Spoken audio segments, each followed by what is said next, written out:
For nearly a century, Saudi Arabia has functioned as the bank of the world, fueled by a seemingly endless ocean of black gold. Since the first discovery of oil at the Dammam No. 7 well in 1938, the kingdom has traded crude for global influence, security, and unimaginable wealth. But as we stand in late December 2025, that century-old foundation is trembling. The House of Saud is facing a terrifying reality. The era of oil dominance is not just fading. It is undergoing a violent transformation. Global demand is shifting, electric vehicle adoption in China and Europe is reaching a tipping point, and the world's energy map is being redrawn by the rise of critical minerals and green hydrogen. To survive, Crown Prince Mohammed bin Salman isn't just diversifying the economy. He is betting the entire future of the monarchy on a $2 trillion gamble known as Vision 2030. This isn't a mere construction project. It is a radical, high-stakes attempt to move the center of the world's economic gravity from the west to the heart of the Arabian desert. Today, we investigate how Saudi Arabia is using its dwindling oil window to buy the next century, and why the global balance of power will never be the same. To understand the scale of this hustle, we must first look at the engine driving it, the Public Investment Fund, or PIF. By December 2025, the PIF's assets under management have officially surged past the $1.1 trillion mark, making it the fourth largest sovereign wealth fund on the planet. But the real story isn't just the size of the vault. It's the aggressive, almost predatory nature of where that money is landing. The kingdom has realized that in the 21st century, power doesn't come from owning land. It comes from owning the flows of data, talent, and energy. The PIF is no longer content with being a passive investor in Western real estate. They are buying the infrastructure of tomorrow. They have become the world's largest single investor in the gaming and esports industry, essentially owning the cultural real estate of the next generation. But their most significant pivot in 2025 is toward the most valuable resource of the decade: computing power. Saudi Arabia is exploiting a unique opening in the global market. While the US and Europe struggle with energy shortages and aging grids, the kingdom has three things Silicon Valley desperately needs: unlimited land, massive liquidity, and the world's cheapest solar energy. In November 2025, at a high-level summit in Riyadh, the kingdom announced a landmark partnership with global tech giants like Lenovo, Salesforce, and Grok. The deal isn't just about buying hardware. It's about a concept they call oil for AI. Saudi Arabia is building massive data centers fueled by its own sunlight to process the world's artificial intelligence models. They've launched Humane, a sovereign AI initiative that has developed the most advanced Arabic large language models to date. By doing this, they are dictating new terms to the tech world. If you want the computing power to run your future, you have to build that future in the kingdom. This leads us to the most dangerous part of the strategic tightrope: the geopolitical pivot. For decades, the petrodollar was the unspoken agreement that kept the US and Saudi Arabia locked in a tight embrace. The US provided security, and the Saudis ensured oil was traded in dollars. But in 2025, that embrace has cooled significantly. The kingdom has officially integrated into the BRICS Plus bloc, joining forces with China, Russia, and India.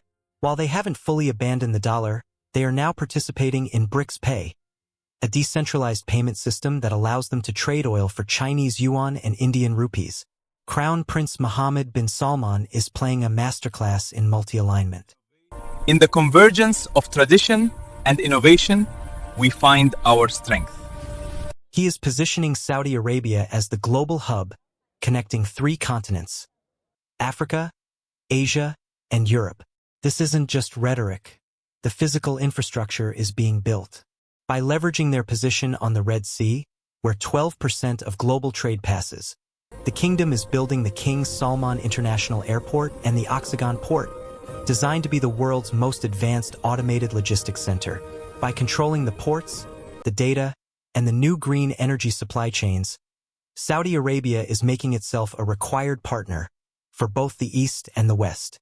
However, as we look at the desert floor in December 2025, the mirrors of the $1 trillion Line City are showing visible, expensive cracks.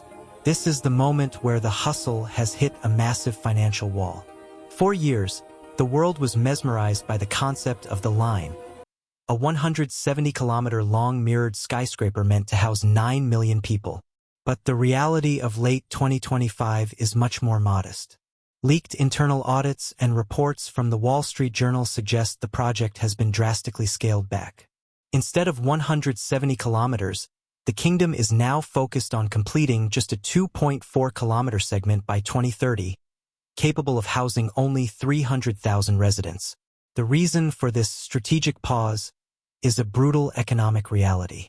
Despite the high price of oil earlier this year, the sheer capital requirement of Vision 2030 has begun to strain the Saudi budget. The kingdom is facing its first significant deficit in years, projected at 2.6% of GDP through 2028. Furthermore, with the 2034 FIFA World Cup and the 2029 Asian Winter Games approaching, the PIF has had to divert billions of dollars away from futuristic desert cities and toward real-world infrastructure like stadiums, hotels, and transport in Riyadh and Jeddah. This isn't necessarily a failure of the vision, but it is a sobering up period. The kingdom is learning that even an ocean of oil wealth has a bottom, and they must now prioritize projects that offer immediate returns over sci-fi dreams. But while the glass walls of Neom may be rising slower than planned, the social walls of the kingdom are being torn down at a record pace. This is the social revolution pillar of Vision 2030, and it is perhaps the most successful. In late 2025, the General Authority for Statistics, GASTAT, reported that female labor force participation has reached a staggering 36.2%. To put that in context, that is a 113% increase since the vision was launched in 2016. This isn't just about westernizing, it's about survival. You cannot build a top 15 global economy while keeping 50% of your talent at home. The kingdom is betting that a vibrant society with modern entertainment, world-class sports, and a loosened religious grip will attract the digital nomads and the tech entrepreneurs needed to run their new data-driven economy. From hosting MDL Beast, the largest music festival in the Middle East, to the massive Riyadh season events, the goal is Brand Saudi. They want to replace the image of a secretive oil state with the image of a global cultural destination. As we reach the conclusion of our investigation, the question remains, can they pull it off? Vision 2030 is the most ambitious economic experiment in human history. It is a race against the clock. On one side is the rapidly closing window of oil relevance. On the other is a high-tech, diversified future that requires trillions of dollars to maintain. If the hustle succeeds, Saudi Arabia will emerge as the dominant power of the 21st century Middle East, a tech-heavy, green energy exporting hub that the world cannot ignore.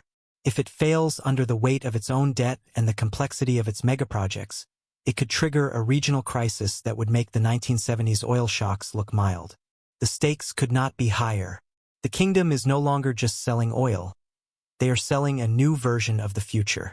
Whether the world buys it depends on what happens in the next 5 years. One thing is certain, the world is watching the Saudi hustle. To stay ahead of the geopolitical shifts moving our world, subscribe to Hustle and Bustle.